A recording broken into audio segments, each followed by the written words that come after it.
चॅनलवरती ह्याच्यासाठी खास बनवलेल्या, तुम्ही हे कधीही व्हिडिओ परत बघू शकता. ओके, तुम्ही कधीही बघू शकता व्हिडिओ. तर आय रिपीट क्विकली, कोणाला प्रश्न आहेत का? काय पटकन विचारून. सर मला आहे. हा बोला ना. सर माझा मोबाईल मध्ये 15 मेगापिक्सलचा कॅमेरा आणि त्याच्या सर मध्ये जर का मी 1080p रिझॉल्युशन घेतलं ना, व्हिडिओ खूप हँग होऊन निघतो. तर म्हणजे मी त्याच्यासाठी काय करू? 720p ठेवू का? म्हणजे तुझ्या मोबाईलच्या कॅमेरामध्ये की दुसरा कॅमेरा तुझ्याकडे? मोबाईलच्याच कॅमेरामध्ये. कॅमेरा नाही माझ्याकडे. मग मोबाईल कुठला आहे? मोबाईल ओप्पो F7 आहे सर. अच्छा, तुला तुला 720 केलंस तर जास्ती सोपं जाईल. तुझ्या मोबाईलची रॅम किती आहे? सर 4GB रॅम आणि 64GB इंटरनल स्टोरेज. हा, मग तुला तुझे प्रॉब्लेम आहे. तुझं रॅम जरासा कमी पडतोय, पण रॅम ठीक आहे. इंटरनल स्टोरेज 64GB आहे. तुझ्याकडे 1000 ऍप्लिकेशन ऑलरेडी केलेले असतील, त्यामुळे तुझ्या मोबाईलला प्रोसेसिंग पॉवर कमी पडते. Okay. Okay, either remove unnecessary apps, आणि जितकं तू फ्री ठेवशील तुझी मेमरी, तितकं चांगलं तुला फरक पडेल. नाहीतर मग सरळ 720 वरती शूट. ओके, बराच फरक पडेल. 720 आणि 1920 मध्ये बराच फरक असतो साईज मध्ये. हे बघ, हे लक्षात ठेव, तुझ्या मोबाईलला हे एवढं सगळं प्रोसेस करायचं असतं. जर का तू हाय डेफिनेशन मध्ये शूट केलंस तर एवढे शेंगदाणे, आता तुला मी सांगितलं तुझी कॅपॅसिटी नसताना एवढे शेंगदाणे खायची, तर खाऊ शकशील का? नाही खाऊ शकणार. पण तुझी एवढी कॅपॅसिटी आहे तर सहज खाऊ शकशील. हो. ते लक्षात ठेव. तुझ्या कॅमेराला, मोबाईलला एवढी प्रोसेसिंग पॉवर असायला पाहिजे ना. त्यामुळे आपल्या मोबाईलच्या प्रोसेसिंग पॉवर प्रमाणे आपण नेहमी शूटिंग करावं. नाहीतर छोटे छोटे शॉट घ्यावे. तुला हँग होतं म्हणजे काय होतं, आणि अननेसेसरी ऍप्स तुम्ही काढून टाका. ऍक्च्युअली अननेसेसरी ऍप्स नाही आहेत. माझी आई ऍस्ट्रोलॉजर आहे, तर तिचे खूप फाईल्स आहेत आणि माझे खूप कमी आहेत, म्हणून ते काहीच नाही होतं त्याच्यामध्ये. आणखी थोडा मोठा झालास ना की आई तुला दुसरा मोबाईल घेऊन देईल. ओके, अजून लहान आहे, 8वीतच आहे, त्यामुळे कदाचित आईने मोबाईल दिला नसेल, पण नंतर आई देईल मोबाईल घेऊन तुला. पण तुला जर का तसं करायचं तर 720 मध्ये कर तू शूट, तुला जमेल. ओके, म्हणजे जरा जरा फरक पडेल तुझ्या मोबाईल, प्रोसेसिंग होईल तुझ्या. ओके ओके, आणि कोणाला काही प्रश्न आहेत का? No. Okay, then what I do is I repeat the entire thing, कारण आपलं रेकॉर्ड मध्ये नाहीतर येणार, तुम्हाला परत बघताना मिळणार नाही, त्यामुळे पटकन रेकॉर्ड करतो. आज आपण 3 गोष्टी बघितल्यात. एक म्हणजे फ्रेम साईज, दुसरं म्हणजे मेगापिक्सेल म्हणजे काय, आणि the third thing we have seen is what is the connection between megapixel, frame size and the quality. या 3 गोष्टी बघितल्या. मेन फ्रेम साईज अगदी आपण वापरतो, the one which we use nowadays is 1920 by 1080, which is termed as high definition or HD quality, right? The better quality than that is 4K resolution, which I have shown you here, is 3840 by 2160. That is the frame size of the picture that you take on your mobile phone, right? And the earlier quality was SD, that is standard definition, which was 720 by 576 or 720 by 480. हे सगळे sizes लक्षात ठेवा, because when you make your final film you have to work with all this sizes. Okay, the second thing is aspect ratio, म्हणजे किती by किती, how many parts by how many parts horizontal, how many parts vertical, हे आपण बघितलं, right? तर aspect ratio त्याला म्हणतात.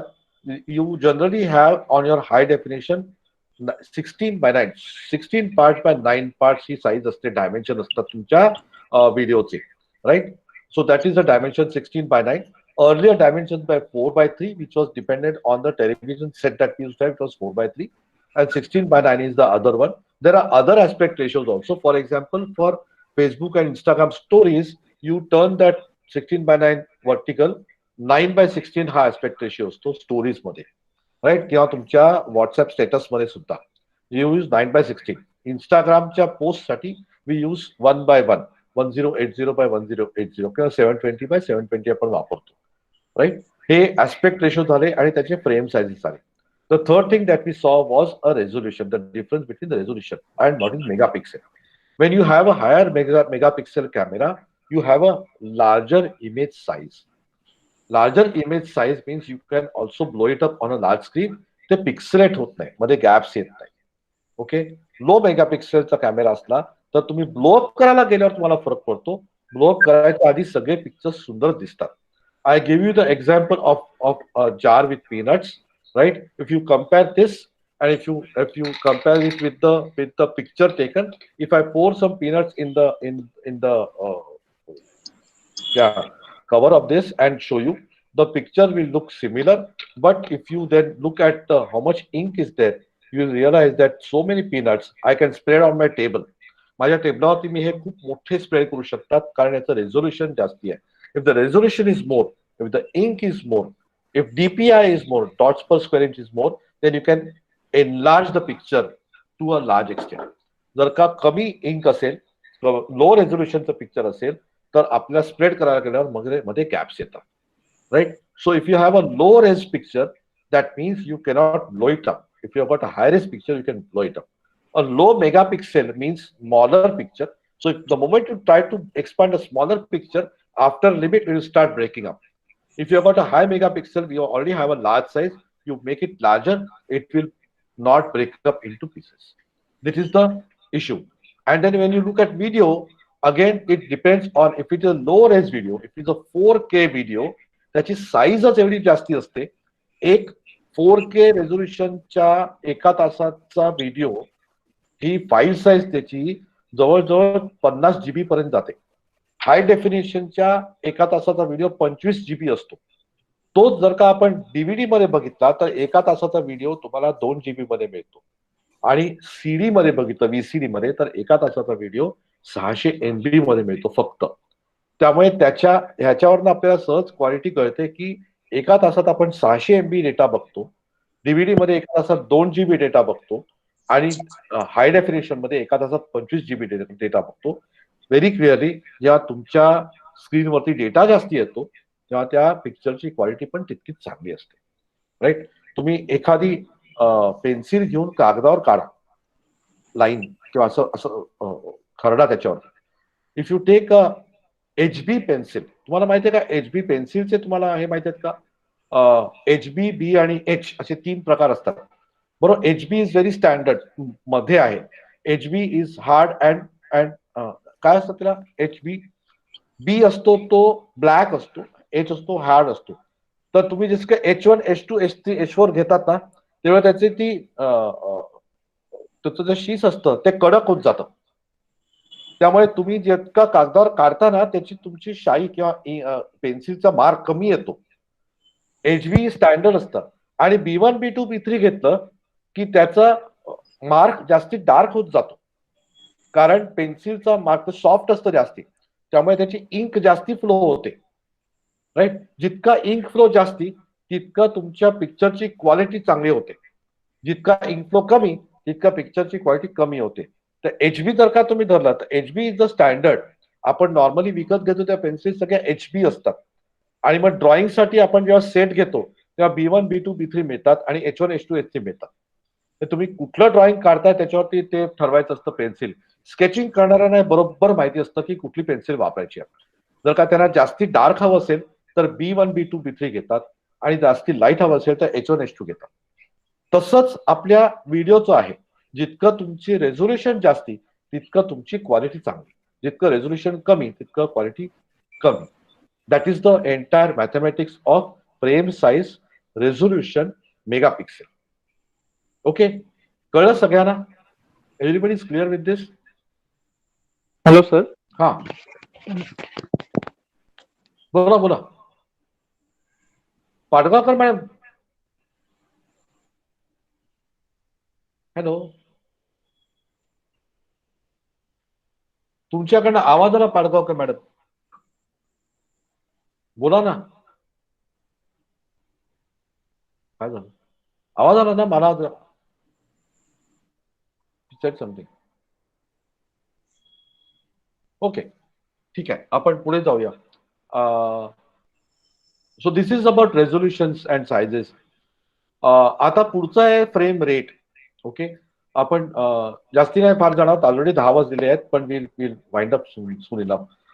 The second thing that you should understand is frame rate. म्हणजे आपण जेव्हा व्हिडिओ शूट करतो ना तेव्हा what is a video, film म्हणजे काय, हा पहिला प्रश्न. कोणाला माहिती आहे काय? Can somebody define what is film to me? film is a series of pictures. Film is a series of pictures which are shown to you in rapid succession. Film म्हणजे फक्त नंबर ऑफ पिक्चर्स असतात. म्हणजे आता मी जर का माझा हात असा आहे इथे, हा हात 0 आणि 1 एका सेकंदामध्ये माझा हात मी इथपासून इथपर्यंत नेला, इथपासून इथपर्यंत हात नेला, 1 सेकंद. 0 1 हा 1 सेकंद झाला. याचा अर्थ मी 25 किंवा 30 तुम्हाला चित्र दाखवली. म्हणजे जेव्हा आपण व्हिडिओ घेतो याचा, हा व्हिडिओ घेतो तेव्हा ऍक्च्युली काय असतं की 1 2 3 4 5 6 असे 25 चित्र आहेत. हा माझा हात जेव्हा फिरतो तेव्हा ऍक्च्युली 25 चित्र टिपतो कॅमेरा, बरोबर. तो 25 किंवा ती हल्लीच्या स्टँडर्ड प्रमाणे 30 चित्र टिपतो. तर ऍक्च्युली 30 चित्र टिपली जातात आणि तुम्हाला ती ती इतकी रॅपिड सक्सेशन मध्ये एका सेकंदात 30 चित्र दाखवली जातात की तुम्हाला मोशनचा आभास निर्माण होतो. ऍक्च्युली मुवमेंट काहीच नसते, फक्त चित्र असतात एका पाठोपाठ एक दाखवलेली. आपण लहानपणी एक कॉलेजला शाळेमध्ये बसून एक उद्योग करायचा. मी तर कायमचा बॅक बेंचर असायचो. ओके, पाठल्या बाकावर बसून काय उद्योग करायचा, तर एक उद्योग आमचा फेवरेट होता. तो म्हणजे एक पेन घ्यायचो आणि कागदावरती गोळे काढायचे, बरोबर. एक एक पेन घ्यायचं आणि कागदावरती एक एक गोळा काढायचा. बघा असं तुम्हाला जर का आठवत असेल, एक गोळा काढायचा, इथे एक गोळा काढायचा, मग पान पलटायचं. सर ते फ्लिकर टाइप होता का? Exactly, flicker. फ्लिकर ना? पण शाळेमध्ये असताना हे उद्योग खूप केलेत आम्ही. एक काहीतरी चित्र काढायचं आणि त्याचे प्रोग्रेशन काढायचे, एका खाली एक खाली एक, आणि मग ते फ्लिप करायचं. ते फ्लिप करायचं की आपल्याला तो जर का बॉल काढला असेल तो खाली वरती जाताना दिसतो, बरोबर. पण that is exactly what film is about. A film is a representation of motion because it is short. ते 25 किंवा 30 फ्रेम तुम्हाला शूट करतं आणि त्या स्पीडमध्ये तुम्हाला परत दाखवतं. म्हणजे तुम्हाला वाटतं की पडद्यावरती काहीतरी हलतंय, हलत काहीच नसतं. पण आपला मेंदू हे जेव्हा प्रोसेस करतो, आपला मेंदू इंडिव्हिज्युअल पिक्चर्स सगळे बघू शकत नाही. आपण जेव्हा पंखा बघतो वरती, डोक्यावरती पंखा असतो आपल्या, तेव्हा स्लो स्पीड मध्ये असते की 3 पाती दिसतात. एकदा त्यांनी मोशन घेतली की आपल्याला पाती दिसत नाही, आपल्याला फक्त एक गर दिसतो, बरोबर. तसंच फिल्मचं असतं, आपल्याला मोशन दिसते पण ऍक्च्युली ती मोशन नसते. हा आभास निर्माण केला जातो की मोशन आहे. कारण तुम्ही 25-30 पिक्चर एका पाठोपाठ इतक्या रॅपिड सक्सेशन मध्ये बसतात की आपला मेंदू आणि आपले डोळे तितक्या फास्ट प्रोसेस करू शकत नाही, म्हणून आपल्याला मोशन वाटते. आणि that is the significance of frames per second. Okay, we generally when we shoot nowadays हल्ली सगळे मोबाईल फोन जे आपण वापरतो त्या मोबाईल फोनवरती 30 फ्रेम्स पर सेकंड वरती शूटिंग होतं. ओके, काही आयफोन वरती 60 फ्रेम्स पर सेकंड वरती पण शूटिंग होतं. ओके, पण आता ह्याची गंमत काय आहे, तुम्ही जर का 60 फ्रेम्स एका सेकंदात शूट केल्या आणि त्या 2 सेकंद दाखवल्या तर तुम्हाला काय दिसणार, त्या 30 फ्रेम्स पर सेकंडच्या रेटनी दाखवल्या तर तुम्हाला स्लो मोशन दिसतं, बरोबर. जास्ती फ्रेम शूट केल्या आणि नॉर्मल रेटमध्ये दाखवल्या. आता जर का तुम्ही थम्सअपची ऍड पाहते किंवा दुधाची वगैरे ऍड असते, थम्सअपची बाटली ओपन झाली तर त्यातला असे फेस बाहेर येतो असा हळूहळू, बरोबर. एकदम स्लो असा तो पडत राहतो. त्याचं शूटिंग किती फ्रेम्स रेटमध्ये करतात माहितीये का? 500-550 फ्रेम्स पर सेकंड मध्ये करतात त्याचं शूटिंग. मी स्वतः केलेलं आहे. ओके, मी स्वतः तसे ऍड बनवले आहेत. बॉटल ओपन झाल्यावरती त्याचा फेस येणारा किंवा हातामध्ये डिश आहे त्याच्यातनं वाफ बाहेर येते, ते अशी स्लो मोशन मध्ये दाखवायची. हे असे असे शूट मी पण केलेले आहेत.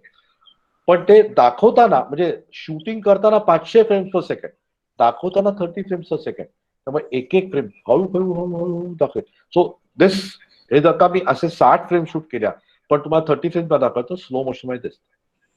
सो स्लो मोशन जेव्हा करायचं असतं तेव्हा you are adding frames in 30 seconds, you adding more frames. त्यामुळे ते त्या रेटमध्ये चाललं की तुम्हाला स्लो चालताना दिसतं, कारण तेवढ्या फ्रेम तुम्हाला जास्ती दिसतात ना. एक ते 25च्या 60 फ्रेम केल्या आणि 1 सेकंदामध्ये केल्या तर ते असं असं असं असं एक एक एक एक एक एक एक तुम्हाला फ्रेम दिसत राहतो. That is why Wien you shoot in high frame, frame rate वरती आपलं खूप असतं. पूर्वीचा फ्रेम रेट 25 फ्रेम रेट असायचा आणि आपला सिनेमा जो असायचा, रेग्युलर कॅमेरा जो असायचा सिनेमाचा, तो 24 फ्रेम्स पर सेकंड वर शूट करायचा. मग व्हिडिओ आला, म्हणजे टेपवाला व्हिडिओ आला that was 25 frames per second. Today as a standard we shoot at 30 frames per second. तर ऍक्च्युली 29.97, पण colloquially speaking 30 frames per second वर शूट करतो आपण सगळं. ओके, तर असे बरेच स्टँडर्ड्स आहेत. मी तुम्हाला पटकन एक स्लाइड दाखवतो. ते स्टँडर्ड आता वापरले जात आहेत ते जस्ट फक्त बघून ठेवा की 10 second, 10 FPS, 15 FPS, 30 FPS, 60 FPS हे जे आहेत ना 1 सेकंड ड्युरेशन मध्ये जे तुमचं शूट होतं हे 60 फ्रेम्स पर सेकंड असं शूट होतं. 45, 30 आपण सध्या हे वापरतो 30 फ्रेम्स पर सेकंड मध्ये आपण शूट करतो. Okay, that is the standard that we use normally आत्ताच्या सध्याच्या स्टँडर्ड मध्ये. Okay, that is one.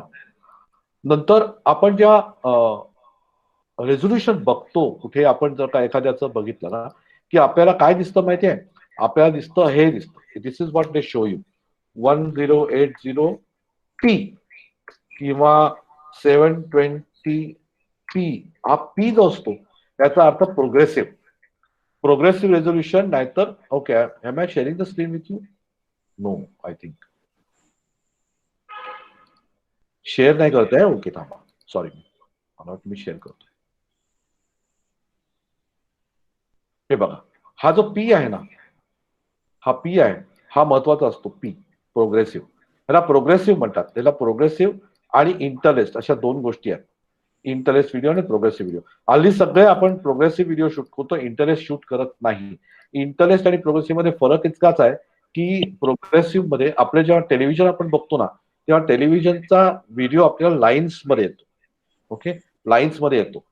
Progressive एकापाठोपाठ एक लाईन दाखवत जातो आणि इंटरेस्ट आधी ऑड लाईन दाखवतो, मग इव्हन लाईन दाखवतो आणि मग चित्र कम्प्लीट करतो. ओके, किंवा आपण जेव्हा इंटरनेटवरती चित्र बघतो कुठलंही, तेव्हा तुम्ही बघितलंय का कधी एखाद्या वेबसाईटवर गेल्यावर थोडंसं चित्र धुरकट येतं, मग ते क्लिअर होत जातं. किंवा गुगलवरती have you notice that any time that the picture is blurred, मग ते हळूहळू क्लिअर होत जातं. किंवा आपण जर का तुम्ही केबल बघत असाल किंवा तुमच्याकडे जर का फायर स्टिक वगैरे प्रकार असतील त्याच्यामध्ये चित्र कधी कधी आधी दुसरं दिसतं आणि मग ते क्लिअर होत जातं. त्याचं कारण ते प्रोग्रेसिव्हली येत जातं तुमच्या स्क्रीनवरती. तो डेटा आहे सगळा. Please understand, today everything that we do is in form of data. आपण पूर्वी जेव्हा फिल्म शूट करायचो तेव्हा आपल्याकडे कोडॅकचा किंवा कुठला तरी कॅमेरा असायचा, त्याच्यामध्ये आपण रोल टाकायचो. बरोबर, आपण रोल टाकायचो, त्याच्यामध्ये 24 पिक्चर निघायचे आणि आपण ते प्रोसेसिंगला द्यायचो, डेव्हलपिंगला द्यायचो आणि त्याची प्रिंट काढून आणायचो. आता ते काही नाहीये, आता सगळं डिजिटल फॉर्मॅटमध्ये असतं. SD कार्ड असतं आपल्या कॅमेऱ्यामध्ये आणि मोबाईलमध्ये, त्या SD कार्ड मध्ये सगळं सेव्ह होत असतं. राईट, त्याचा अर्थच ते सगळं डिजिटल 0 आणि 1 मध्ये असतं. ऍक्च्युअल फिजिकल काहीही नसतं, सगळं 0 आणि 1च्या फॉर्मॅटमध्ये असतं. त्यामुळे तुम्ही कुठच्याही व्हिडिओला कुठच्याही फॉर्मॅटमध्ये चेंज करू शकता. पूर्वी ते पॉसिबल नसायचं. त्याला ट्रान्समिडियालिटी असं टर्म आहे. So today's videos pictures are all in digital format. सगळं 0 आणि 1 मध्ये असतं, तुम्ही कन्वर्ट करू शकता सगळं. ओके, आलं लक्षात? Is everybody clear about all this? हे प्लीज सगळं लक्षात ठेवा. आपल्याला सगळं शेवटच्या दिवशी कामाला येणार आहे, मध्ये कामाला येणार नाहीये, पण शेवटच्या दिवशी या सगळ्याचा खूप उपयोग आहे. This video is being recorded. I am going to upload it. उद्या मला जरा लेक्चर आहे एक, उद्या रामभाऊ माळगी प्रबोधिनीमध्ये लेक्चर आहे, त्यामुळे सकाळी मी व्हिडिओ अपलोड करू शकणार नाही. दुपारी घरी आल्यावर मी व्हिडिओ अपलोड करेन. ओके, उद्या जरा मला माफ करा, उद्या नाहीतर मी सकाळी पहिले first thing I do in the morning is upload video. ते सुद्धा लवकर जर का जमलं तर अपलोड करेन मी. हा ऑटोमॅटिकली माझ्या गुगल ड्राईव्ह वरती सेव्ह होतो, तो मी डाउनलोड करतो आणि चॅनलवरती अपलोड करतो. Simple as that. आणि त्याची सगळ्यांना लिंक पाठवत असतो मी, सगळ्यांना लिंक पाठवतो. You can watch it again and sir, हा बोला. एक प्रश्न आहे बोला. की तुम्ही आता प्रोग्रेसिव्ह लेन्स जी म्हटलेत, बरोबर ना? तर ती आणि चष्म्याची प्रोग्रेसिव्ह लेन्स त्याच्यात काय आहे? कारण ते ऑप्टिशियन्स नेहमी सांगतात की प्रोग्रेसिव्ह लेन्स घ्या मॅडम, इससे आपको क्लियर दिखेगा. ही माझी तीच आहे प्रोग्रेसिव्ह. हा, नाही, क्लिअर दिखेगा वगैरे काय नसतं, क्लिअर काचेवरती असतं. आणि प्रोग्रेसिव्ह लेन्स महाग असतात, त्याच्यामध्ये फायदा खूप असतो त्यांना, असं माझं स्पष्ट मत आहे. कारण माझ्याकडे गाडीमध्ये एक चष्मा आहे जो चक्क बायफोकल आहे. ओके, तो बायफोकल का घेतलाय? कारण त्या लेन्स कार्ट मध्ये सध्या क्लिप ऑन गॉगल मिळतात, माहितीये तुम्हाला? चष्म्याला काळी कात अशी क्लिप ऑन करता येते, मॅग्नेट लावलाय त्यांनी आणि क्लिप ऑन करता येतं. मला ड्रायव्हिंग करता मला अखंड चष्मा लागतो, मला सगळं नाही तर धुरकट दिसतं. माझ्या पीएचडीने माझे डोळे नेले ऍक्च्युली. 0.5 नंबर होता तो पीएचडी संपेपर्यंत 3 झाला. इतकं वाचन करायला लागलं. बट द पॉइंट इज, आणि मला माहिती नव्हतं तेव्हा नंबर आहे मला, आणि मी त्याचंच पीएचडीचं वाचन करायचो आणि शेवटी कळलं की आपल्याला एवढा नंबर झालाय 0.5चा 3. त्यामुळे आता मला ड्रायव्हिंगला म्हणजे नॉर्मल बघणार असतो मला चष्मा लागतो कंपल्सरी. तर त्याची गंमत त्या चष्म्याला मला काही प्रॉब्लेम येत नाही. म्हणजे वरतून बघितलं की लांबचं दिसतं आणि खाली त्याची छोटी काच असते आपली, त्याच्यामधनं जवळचं दिसतं. प्रोग्रेसिव्ह म्हणजे त्यांनी काय केलं माहितीये का, तुमचं मध्ये तुमचा लांबचा नंबर असतो आणि खाली तुमचा जवळचा नंबर असतो आणि तो हळूहळू चेंज होत जातो. त्यांच्या मते आता जर का मला वाचायचं असेल तर मी असं खाली बघितलं की मला खालचं वाचता येतं, दिसतं बरोबर आहे. पण मला अजून पटलं नाहीये की मधलं जर का असेल तर ते प्रोग्रेसिव्हली कसं काय त्यांचं प्रोग्रेसिव्ह म्हणजे your number keeps on increasing or changing as the vision goes down. वरती नंबरच असतो, वरपासून इथपर्यंत तुमचा लांबचा नंबर असतो आणि इथपासून खाली तुमचा जवळचा नंबर येत जातो. असं काहीतरी त्यांचं टेक्निक आहे प्रोग्रेसिव्ह. पण आपला जो टेलिव्हिजनचा आहे तो तसा नाही आहे. बट इन अ वे तुम्ही जर का डोळ्यांकडनं बघितलं ना तर इट मेक्स सेन्स. तुम्ही म्हणताय ते की तुमच्या डोळ्याचा जर का ऑब्जेक्टिव्ह असेल वाचायचा तर तुम्ही लांबचं बघू शकत नाही. जसं जसं तुम्ही खाली बघता तसं तुम्हाला वाचन करता येतं. हा त्या प्रोग्रेसिव्हचा अर्थ आहे. म्हणजे तुमच्या पिक्चरची क्वालिटी जी दिसते तुम्हाला तुमच्या लेन्सला ती बदलत जाते, ती जास्ती क्लिअर होत जाते. तुम्हाला जवळचं वाचायला जर का असं करून वाचता येत नसेल तर तुमचं प्रोग्रेसिव्हचं म्हणणं बरोबर आहे. बट कंपॅरिझन करायला झालं तर आधी दुर्कट दिसतं आणि नंतर स्पष्ट होत जातं म्हणून प्रोग्रेसिव्ह त्याला आपल्या ह्याच्यामध्ये त्याचा तो अर्थ आहे आणि चष्म्याच्या ह्याच्यामध्ये तो अर्थ आहे. It is a nice analogy. मी वापरणार हे पुढच्या माझ्या सेशन मध्ये सुद्धा. Thank you for that. Okay, any other question? तर पाडगावकर मॅडम, तुमचा जो फोटो घ्यायचा प्रॉब्लेम आहे ना, मी स्क्रीनवर याल का 2 मिनिटं? So I can talk to. असं कळत नाही. तुमचा जो फोटोचा प्रॉब्लेम आहे ना, तो तुमचा फोटोचा प्रॉब्लेम ऍक्च्युली ना कॅमेराचा प्रॉब्लेम नाही आहे, तुमच्या फ्रेमिंगचा प्रॉब्लेम आहे. तर मी तुम्हाला ते दाखवणार आहे फ्रेमिंग कसं करायचं पिक्चरचं. त्याच्यामध्ये काही 2-3 रूल्स असतात. एक रूल ऑफ थर्ड्स नावाचा प्रकार आहे. ओके, म्हणजे तुम्ही तुमची फ्रेम जी असते ना फोटोची, तुम्ही कुठची फ्रेम बघितली, आता ही जर का फ्रेम बघितली तुम्ही, तर ह्याला ना 3 भाग बाय 3 भाग भागायचं. 3x3 भागायचं असतं. जर का तुम्ही मेंटली 3x3 भागलं ना आणि जर का फोटो काढले तुम्ही दाखवीन तुम्हाला टेक्निक सांगणार मी. आता मुद्दाम या क्लासमध्ये सांगत नाही मी, पण I tell you this technique of in our next lecture. हा गौरेश बोल. सर ते मोबाईल मध्ये ग्रीड लाईन्स असतात ते तसंच बरोबर असतं काय 3x3 ते तुम्ही म्हणूनच ती बोलताय ग्रीड ते? लाईन वापरली जाते. म्हणूनच ती ग्रीड लाईन वापरली जाते. परफेक्ट आहे तुझं. तर मी ते तुम्हाला दाखवेन उद्याला आपण ते थोडंसं घेऊया. म्हणजे कारण उद्या आपलं कॅमेरा शॉट्स आणि अँगल्स आहेत तसं पण. बरोबर, त्या कॅमेरा शॉट्स आणि अँगल्सच्या मी तुम्हाला फ्रेमिंग पण दाखवतो. म्हणजे तुमचे फोटोग्राफ उद्यापासूनच चांगले यायला लागतात. मला बेसिकली ते कळत नाही की कुठे बघायचं, तो कॅमेरा कुठे आहे आणि मी काय बघायला पाहिजे आणि मी काय बघून मी कसं क्लिक करायला पाहिजे किंवा ओके ते झूम करतात मोठं करतात ते मला कळत नाही. ओके. तो माझा प्रॉब्लेम आहे. मला फोटोग्राफी काय तेवढी येत नाही तर, आणि असे वाकडे तिकडे येतात. म्हणजे साधा मी पेपर मधलं पण असं जर का काही कॅमेरावरून हे करायला गेले हा तर ते असं तिरकळ येतं. ओके. हा माझा बेसिक प्रॉब्लेम आहे. म्हणजे असं सरळ एखाद्याचं. Will try and solve that problem. Okay fine, thank you. Okay, शेवटी तुमच्या प्रॅक्टिसवरती आहे सगळं. Because only practice can make you perfect. But I can at least give you some hints as to what to do. अगदी सोल्युशन नाही देऊ शकलो तरी मी हिंट नक्की देईन तुम्हाला काही ना काही. पण मग त्याच्यासाठी ऑफिस मध्ये कलिग्सचे फोटो काढायचे का? नाही, डॉक्युमेंटचे फोटो काढायचे किंवा जाता येता तुम्ही कशा ट्रॅव्हल करता? नाही मी चालत चालत जाता ना, मग हा उत्तमच. हा. उत्तमच. जरासं 5 मिनिटं लवकर निघायचं आणि फोटोग्राफी करून मग जायचं किंवा निघताना येताना थोडंसं मी सांगेन तुम्हाला काय कसले फोटो काढायचे. In fact you got a very good opportunity to make a good film. Photo okay photo वापरून फक्त. फोटो वापरून फक्त. अहो ओके चालत जाता म्हणजे किती छान. आम्हाला कंपल्सरी गाड्या करायला लागतात. जाताना नाही, येताना चालत येते, जाताना रिक्षाने जाते कारण उशीर हा झालेला असतो. हा, उशीर वेळेचा तुमचा प्रॉब्लेम असतो येताना. पण येताना मी येते, म्हणजे येताना ओके. काय वॉकिंग. पण आतापर्यंत मी लांबचा प्रवास केलेला आहे, म्हणजे 7 वर्ष घाटकोपरला होते, वाशीला होते, नरिमन पॉइंटला होते. सो आय वॉज लाईक आता 2 आता ही वर्ष झाली ब्रँच मी जवळ आले आता ही ब्रँच राहणार का 5 वर्ष? बहुतेक. हो, व्हेरी गुड. बहुतेक. I hope, I wish you all the best for that. हो, थँक्यू. कारण माझा मेवणा बँकेत आहे, त्याची बायको बँकेत आहे, आणखीन एक जण बँकेत आहे. त्यामुळे ते बँकेत असणाऱ्यांचं ते हाल मी बघितलेत. कधी कुठे जायला लागतं, कधी कुठे जायला लागतं.